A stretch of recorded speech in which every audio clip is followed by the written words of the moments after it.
But I actually ended up being a salutatorian, and then I actually ended up making a speech at my high school graduation. Oh my God. Even though I felt very isolated, but Oh my I was goodness. like, I'm gonna make a statement when I graduate, for all the hard work I put into high school.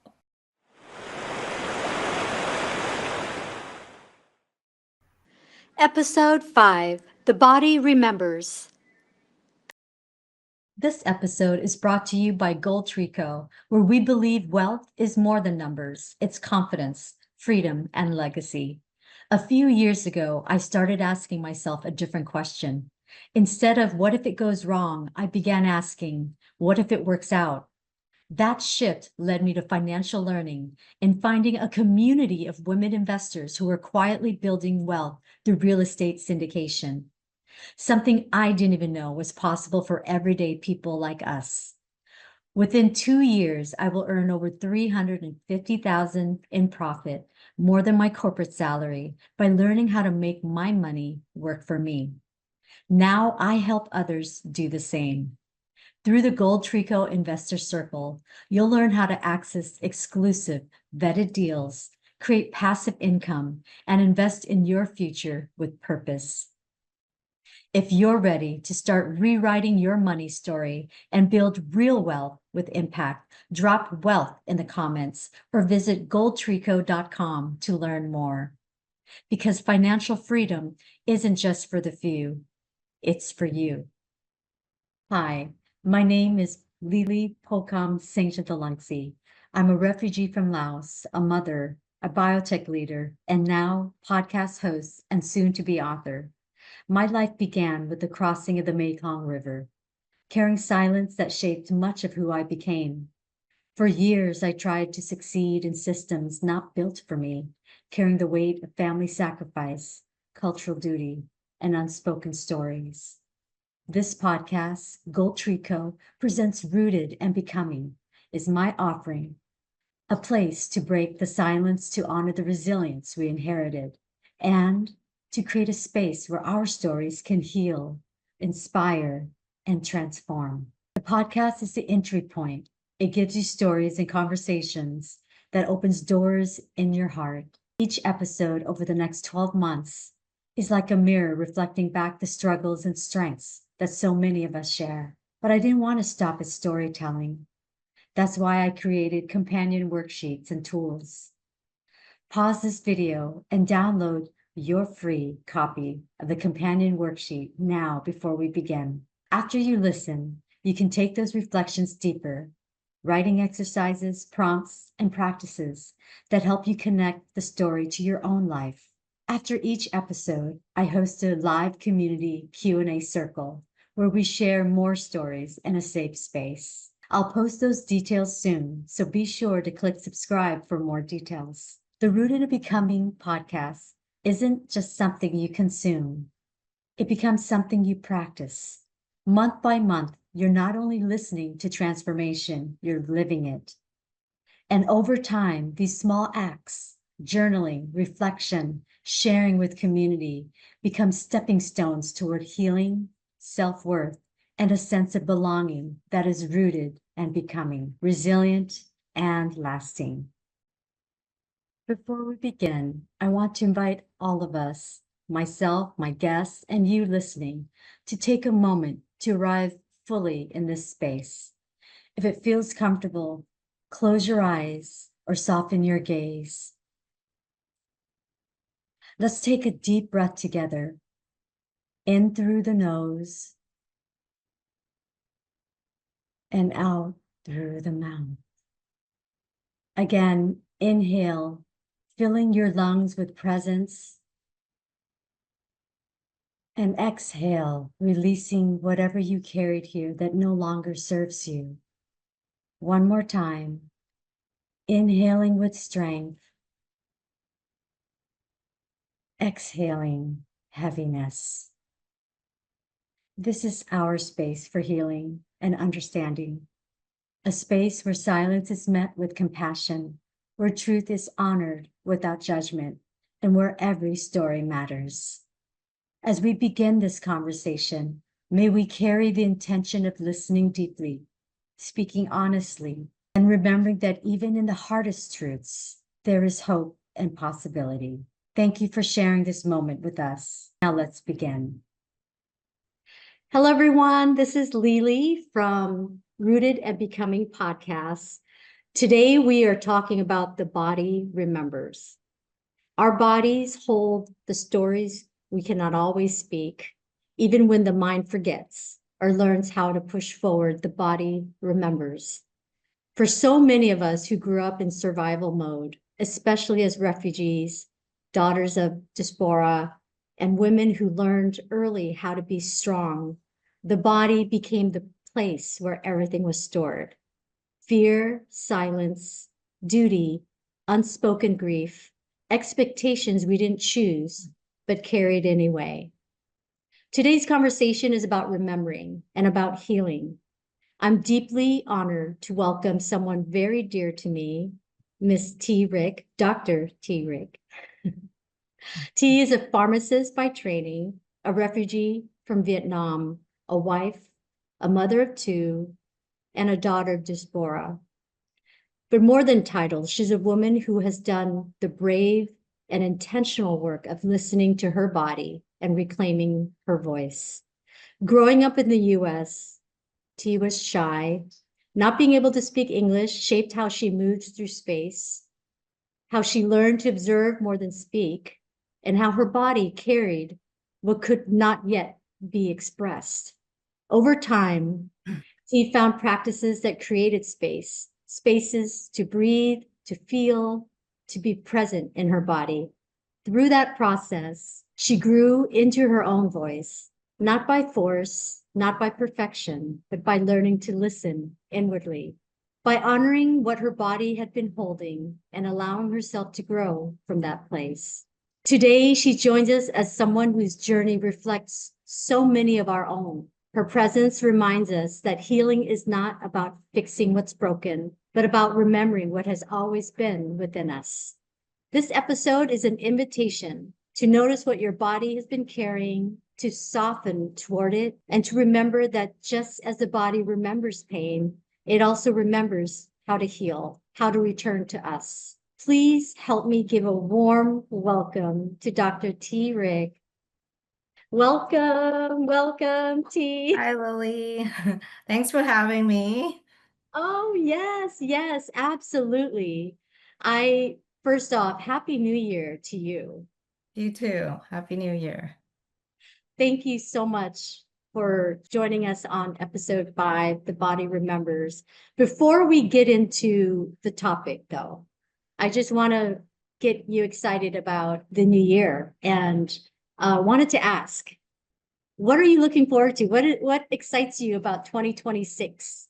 Anything you want to Um, share with our listeners? yeah, I'm looking forward to more adventures.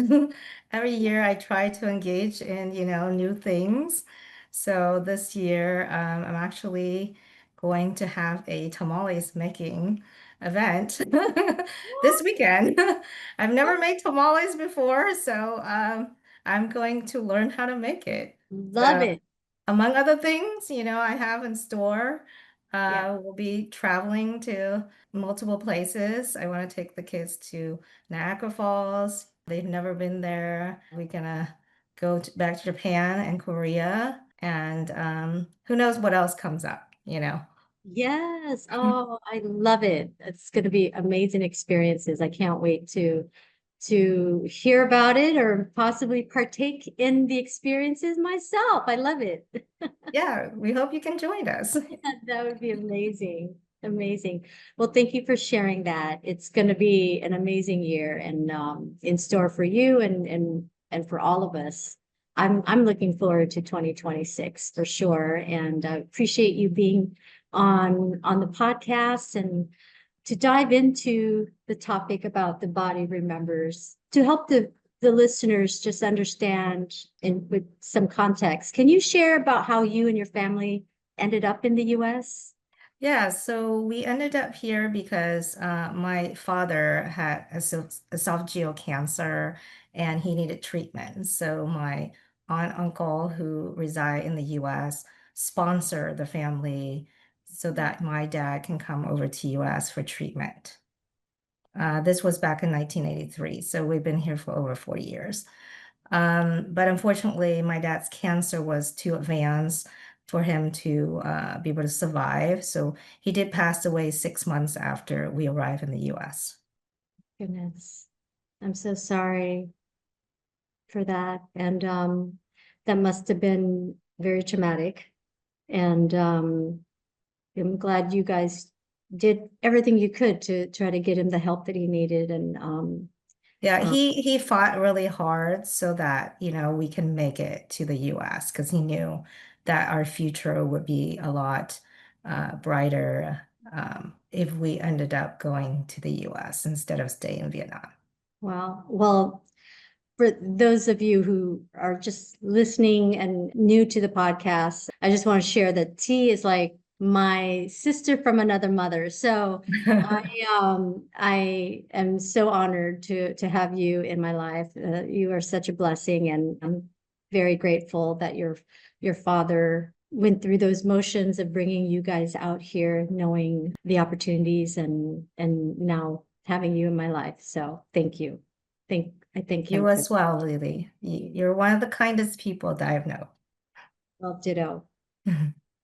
Going back to the topic around the body remembers, and what can you share when your first experience of trauma here in the US? Yeah, so I came here when I was 10 and we didn't speak any English, none of my brothers and sisters, including myself. And so we had to learn English basically from scratch. And I think my first traumatic experience was when my mom enrolled me in fourth grade, which is one grade below my age, hoping that it will help me to catch up a little bit easier in school because I didn't speak any English.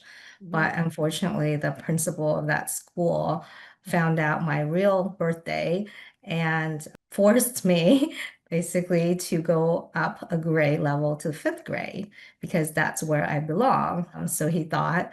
So I think that really was traumatic for me because I didn't know how I was going to be able to catch up to the other kids who spoke perfect English. Literally, I didn't know what to do. So I remember crying a lot, but then I was like, well, either I sink or swim. So I wasn't gonna sink. So I just basically decided I have to kind of like do what I can to catch up as quickly as I can. So my sisters and brothers and I just basically we learn as much as we can at home by looking through the dictionary and looking up every word that we didn't know. So, and then we would speak English to each other at home. And that's how we could quickly assimilate into school and be able to learn the language quickly. Oh, wow. I mean, kudos to you guys for doing that. That is amazing. So you learned anxiety, fear, survival at a very, very young age, for To tell sure. you the truth, I don't think I even remember having anxiety because it was just all fear. Okay. It was just fear and not to succeed. And so I just forced myself to like kind of put away everything else and just do whatever I had to do to catch up. Right. Yeah. Oh my goodness. Was there another experience when you were, yeah, like a particular test or a particular event that you recall that was extremely where you were so fearful that you could share? I don't know if Because English, was not my primary language at the time. yeah. When I went to sixth grade, I had a very tough sixth grade teacher who expected me to be perfect in English and to know all the grammar and be Mhm. able to speak it perfectly and be able to spell perfectly. And so he was really hard on me.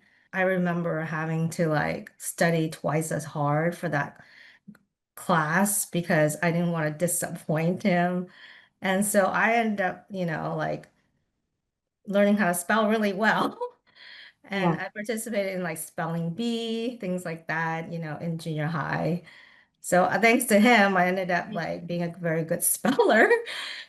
So I mean, whatever challenges or trauma I face, I just kind of like look at it as an opportunity to improve myself. And I think that mentality has really helped me to overcome a lot of difficulties or any roadblocks I happen to encounter along the way.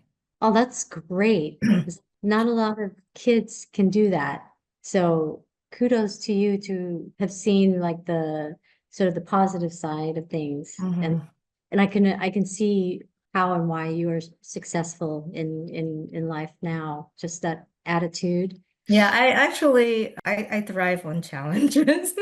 I mean, I guess I have to admit that now because back then maybe I didn't know that, but now I think because like I said, every challenge is an opportunity to grow and become better. So you either fall to the challenge or you overcome it and become better.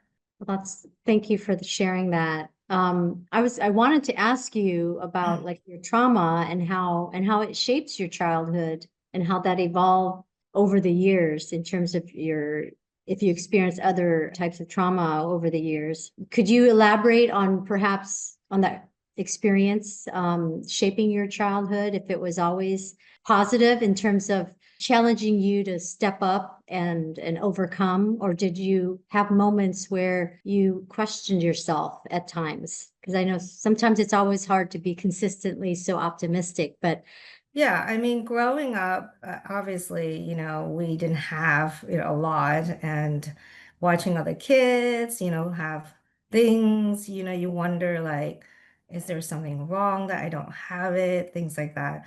But, as I grow older, I realize that, well, you have to go for what you want, and then you appreciate a lot more. Mhm. Oh, that's very true. You mentioned to me at one point in our conversations that you were shy growing up because you weren't very vocal as a student, but that changed over the years. And can you kind of elaborate on where when that shifted and how that impacted like your confidence and just how, how you lived life? Yeah, so as a child, growing up in a Asian family, it's really hard to have a voice because you're being told that you're supposed to speak whenever you're supposed to speak. You shouldn't have an opinion. It's like whatever you do is for the face of the family. You have to put up a certain face when you go a certain place. You cannot be genuine and be yourself. And so I kind of thought that was normal until I went away for pharmacist school. Because during undergrad, I still live at home. So I still, was entrenched in that kind of mentality. But when I left home to go to pharmacist school, I lived on my own and I interact with other people. And I realized that, I do have a voice and I can have a voice if I want to because as part of our training in pharmacy school is we have to learn to communicate with patients.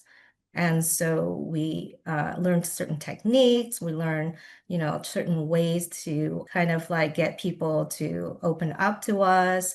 And so I learned different methods of communication. And so I realized, hey, I can do this, I can communicate well, I can talk to people. And then we have like practices where we kind of like talk to our classmates, and then so as I learned to kind of talk to more people, I realized that, hey, it's actually really need to learn about other people and them learning about me so I can actually share, things about myself and don't have to hold back.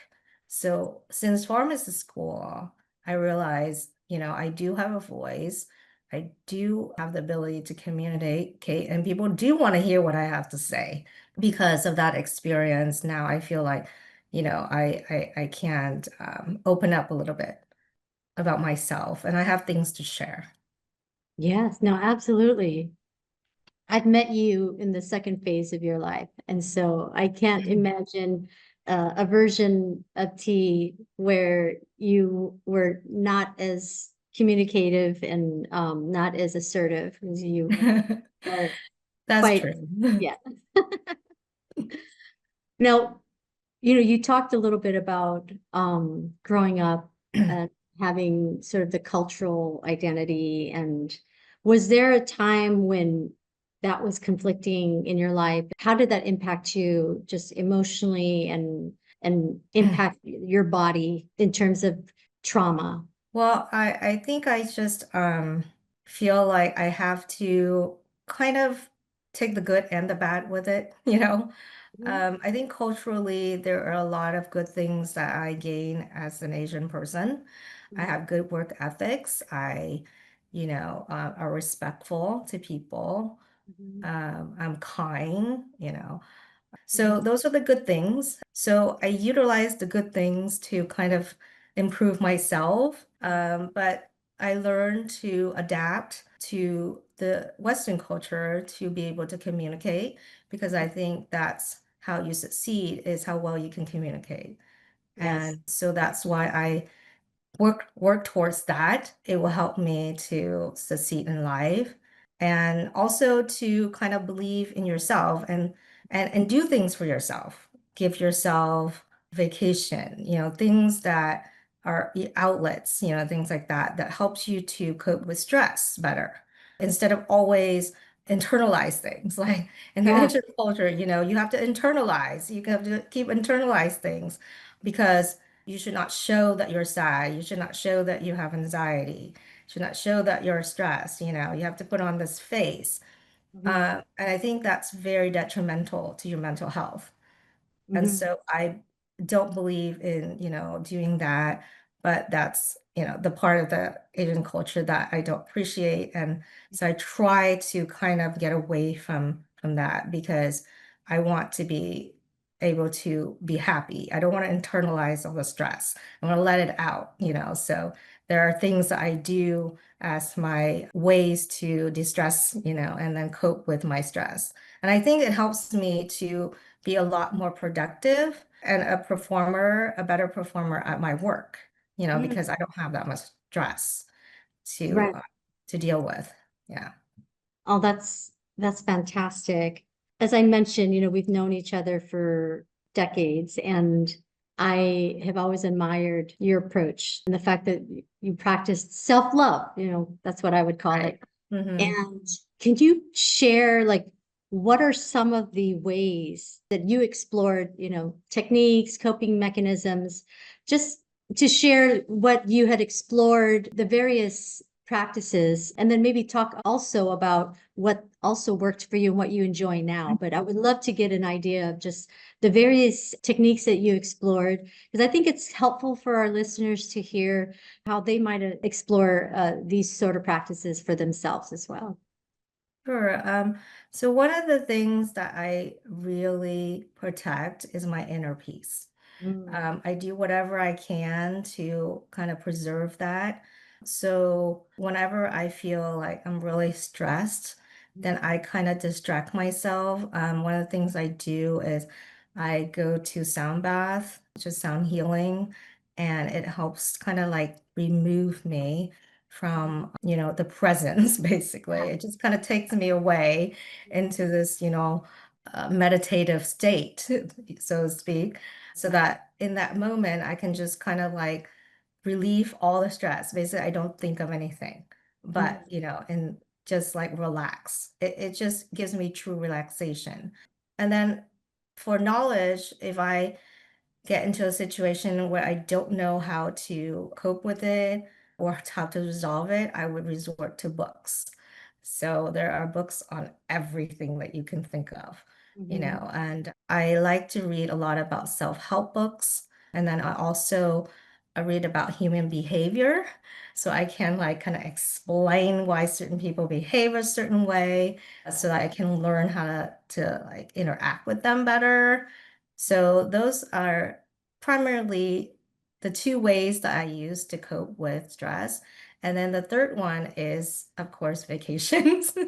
I just basically plan a really cool vacation, and that really helps me to relax too. So that also takes me away from my problems. Yeah. I remember when one of our conversations, like you had gotten into running as well, like sort of that physical, That like was a period of my life. I did resort to running as my stress relief. Yeah, but I'm no longer doing that. I used to hike a lot too. That was another source of stress relief. yeah. But because of my health reasons, I have to slow down on those things. Yeah. For me, I had started running as a way to cope with stress. It really I helps, found right? it's very, yeah, Yeah. therapeutic. When I'm running, I have my music on and I'm just thinking through like how I'm going to deal with issues or whatever. It's like I get that laser focused and Mhm. it's me time. It's not necessarily like meditative, but it allows me to just focus on whatever it is that I'm thinking of. And I loved that phase in my life when I was able to do that. Now my knees are not very cooperative, Yeah, I know. You can't run forever. but yeah, I think I definitely enjoy like walks when I can. I think that helps me as well. And Yeah, um something just to take you away from, the presence. yes, Yeah. yes, absolutely.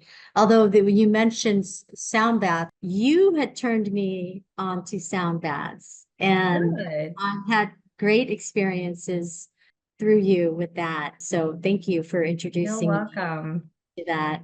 I enjoy like guided meditation. That's something that I do almost every day. I try to do it every day. I am religious about it, fairly consistent, and that really helps me with just grounding myself and just focusing like to start my day. Like if I do my guided meditation in the mornings, Hmm.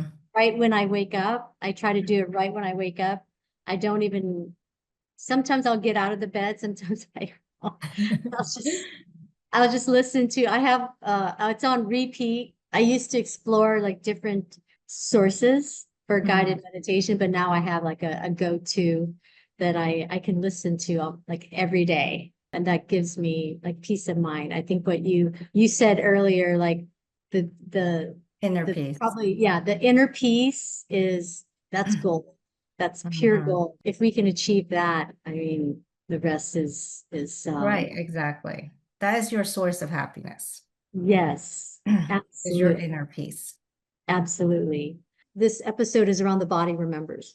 And so I just wanted to kind of get your thoughts because you've developed coping mechanisms as a way to heal our bodies, heal yourself so that you get to Mhm. inner peace. And so, and I sometimes I find when we get stressed and when we're hit with life's challenges, be it not being speak the language or dealing with the pressures of cultural expectations or what have you. The filial piety has its the good and the bad. And but Yeah. knowing how to deal with it is very helpful. And I think when we don't deal with it in a positive way, it could sit in our bodies, be it the stress. I've started learning about the different like chakras, and I know that you can get blockages in your bodies when you're not able to voice yourself. You can get blockages in your throat. That feeling when you have like something in your gut that tells you like something's wrong, right? And it Mhm. becomes a knot in your stomach. Yeah. I mean, there are all reasons why, like, I think these are universal signs, right? Like Yeah. symptoms of stress. So can you share like a time when you had experienced that, and just kind of walk me through like that and how you were able to apply the practices that you talked about to help you with coping? Yeah, so I had to take the board certification exam for ambulatory care about 5 years ago, Mhm. and it was a very hard exam. Mhm. Basically, I had to learn basically hundreds of disease states and to be able to master disease states as well as the drugs that are used for them. Because on the exam, they pretty much give you patient cases and you're supposed to figure out what are the best therapeutic management for each particular case. So I had a lot of knowledge I had to learn. And so I didn't pass it, the first time, but I basically told myself I had to pass it because, I never let a challenge basically take me down, So I basically found ways around it. So I looked for different prep courses to Mhm. help me. And then I read a lot of self-help books about failure. Mm. And of course, it helped me to feel better about myself because they all say, failure is part of learning. Yes. So there's nothing wrong with that. And that's one of the things that I had difficulty all my life is failure. I don't deal with failure very well. I think that's also my motivation to do things and to improve is I don't want to fail. I would say that was like one of the most stressful times of my life after pharmacy school that I had to spend a lot of time to overcome. I guess I read a lot of self-help books about failure and then I did a lot of prep courses and I study a lot to overcome that. So that was my methods of dealing with that. Oh, thank you for being vulnerable and sharing that. We've definitely, I mean, I've experienced failure at all stages of my life. And I agree with you that it's a hard concept for folks. But with failure comes an opportunity for us to improve and do better and learn from mistakes. And if you're going to fail, fail fast so that Yeah. is there an example that you might want to share, like where essentially where you had challenges where your body was internalizing to avoid that? Can you share an experience maybe when you were younger, just to kind of do the flip side? Yeah, I mean, high school, I had to do well, so I had a lot of anxiety over not doing well, of course. But fortunately, I had a lot of motivation. Mhm. So, I mean, but I did have a lot of anxiety, don't get me wrong. Because I didn't know where I'm gonna end up, going to college. What college am I gonna get into? Things like that. So yeah, and then just the social aspect of it too, because I couldn't really socialize with a lot of kids because I don't really have a lot of money. So I felt like I was more isolated in high school. I think I Mm. only had like maybe a few friends. Mhm. And they're not even that close of friends. I just kind of hang around with them. But yeah, so I did feel very isolated in high school. But I knew that my whole goal was to like get into college. And so I didn't really care so much. But I actually ended up being a salutatorian, and then I actually ended up making a speech at my high school graduation. Oh my God. Even though I felt very isolated, but Oh my I was goodness. like, I'm gonna make a statement when I graduate, for all the hard work I put into high school.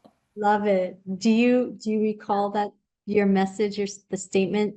Do you recall that at Yeah, all? I remember. I actually still kept the speech. Oh I my goodness. I found it the other day. Yeah, Oh it my was a goodness. darn good speech. How long was the speech? I think it was like about 2 minutes. But Uh-huh. I talked about overcoming obstacles, and challenges, and don't let anybody tell you you can't do it. Always believe in yourself. So that was like really my message at the graduation. And I still remember that moment delivering it because Oh, I was like, I'm gonna make a statement. I've been silent, throughout high school, but I'm gonna make a statement at my high school graduation. love it. So I Oh, did. Yeah. yes. Well, you graduate with a big bang. That's for sure. That's Yeah. So someone who's shy and then you went off and have done great things and continue to do great things. That is fantastic. Oh my goodness. So overall, was there like a mentor or someone in your life that inspired you to do this? Like to be so positive, to be able to see the good the cup is half full kind of approach to life. And because I think it's not everybody has that perspective, right? And so I definitely want to give kudos and a highlight to could be more than one person in your life who has inspired you to be who you are. Well, I think that early on in my life, I guess it will be my sixth grade teacher because he was very positive. He felt like he believed I could do it, Yeah. and that's why he pushed me. And Mhm. so he made me believe that I can do it.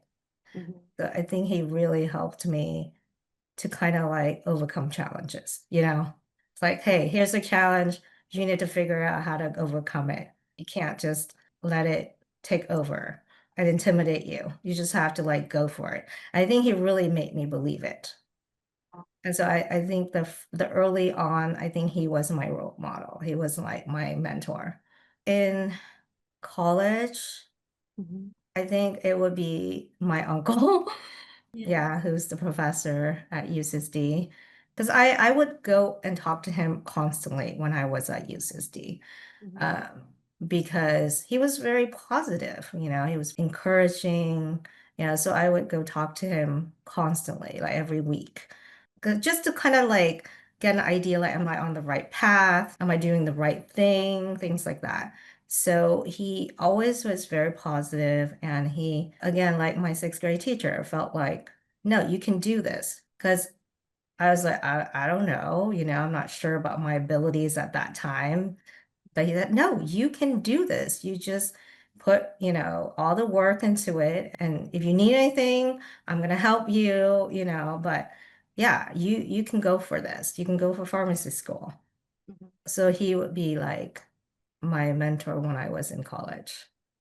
Oh, that's wonderful. Thank you for sharing that. If we think about a message or a quote or a mantra that you want our listeners to take away from this conversation, is there one in mind that Yeah, so I have one from the Dalai Lama. oh yeah. I love the Dalai Lama. I live every day and I follow his teaching because I think it's really helps to bring inner peace Mhm. and kind of like ground yourself. And it doesn't matter, like he's very genuine and he's very down to earth. He doesn't believe like he has anything above anyone. He just basically spread very positive messages about kindness, about spreading, your love and your affection and having a warm heart. So even though he's very famous, but he doesn't think that he is. I really respect that because he's all about the messages he's delivering, not about the status of his Yeah, position. But he has a quote that says, "Do not let the behavior of other destroy your inner peace." I love that. That's Yeah. it goes back to your message earlier about finding inner peace. And, and Mhm. and if you find that, you'll find happiness. That I is love the key. I love it. Thank you. Well, thank you so much, T. I really do appreciate you sharing with me, and I learned a little more about you. I didn't know about Hey. being salutatorian and all of this. Oh my goodness. There's a side of your kids that I can see that comes from you for sure. The drive. Yes, yes, absolutely. Well, thank you so much. This You're has been welcome. such an honor to have you on our Rooted Becoming podcast. And I wish you all the best and an amazing 2026. And can't wait to taste those tamales and hear about all the trips. Of course. Thanks, Celia, for having me and for having this podcast. Thank you. Thank you. I'll talk to you later. Okay. Bye. As we close today's conversation, I want to offer my deepest gratitude to T. Rick. T, thank you for your honesty, your presence, and your willingness to share not just your story, but your embodied wisdom. Thank you for reminding us that healing doesn't require us to rush, to explain, or to perform. It asks us to listen, to soften, and to trust what the body has been holding all along. For those of you listening, I invite you to stay a little longer.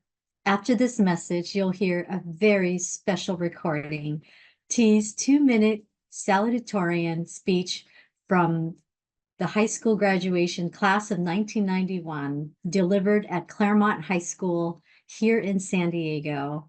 It's a powerful reminder that even before titles, before the years of becoming, T's voice was already there, steady, thoughtful, brave. It is a beautiful full circle moment, and I am honored to share it with you. Next month, we'll continue this journey inward with episode 6, Becoming Your Own Mother. We'll explore what it means to reparent ourselves with compassion, to offer the care, protection, and tenderness that we may not have received, but always deserved, to break cycles not through blame, but through love, and to learn how to mother ourselves fiercely, gently, and without condition. Until then, may you listen to your body with kindness. May you honor what it remembers. And may you trust that healing is already unfolding, one breath, one choice, one moment of presence at a time. Thank you for being here. Thank you for listening. And as always, stay rooted and keep becoming. Bye. All right. So when I first entered high school, I remember I had so many doubts about what the future would hold for me in the next 4 years. I'm sure many of you had experienced the same feeling of uncertainty in the beginning. Even though none of us knew exactly what to expect, we all knew that we must work hard to achieve one common goal, and that is being graduates of the class of 1991 today. As we went through the last 4 years, we arrived at the realization that high school was not an easy adventure. There had been times when we just wanted to drop our books and give up because we felt that the pressure was too much to handle. Sometimes it was because we lacked the encouragement we needed to keep us standing firm on our feet. Even though times like these could have prevented us from being here as graduates, we continue to work hard to overcome all the obstacles and uncertainties to be what we are today. It does not matter what doubts all of us might have had when we were freshmen. As high school graduates, we have learned that our hard work and determination are what is needed for us to become confident individuals with the ability to achieve our goals. After 4 years of high school, we're now faced with a new adventure. Once again, I think somewhere in the back of our minds, we are still uncertain about what that future will hold for us. But like as it was in high school, if we are willing to put all our hopes and efforts into making our dreams a reality, there will be no uncertainties we can't overcome, and there will be no goals we can't achieve. Surely there will be times when it seems impossible for us to go on, but we can overcome this pressure if we just hang in there and don't allow anything to discourage us from getting what we want. While we are busy building our future, let us not forget all the teachers, family, and friends who have given us the encouragement we needed so much to gain our confidence in those times when we almost lost hope, and who have helped us to realize our goals. To all our teachers, family, and friends, you have our most sincere thanks and appreciation. To my classmates of the class of 1991, let's continue to dream and succeed. May we have the best of luck and the determination to overcome any obstacle we may have to face in the future.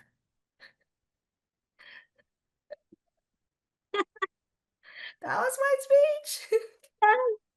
Class of 1991. Yay! Please follow and subscribe at GoldTree Co.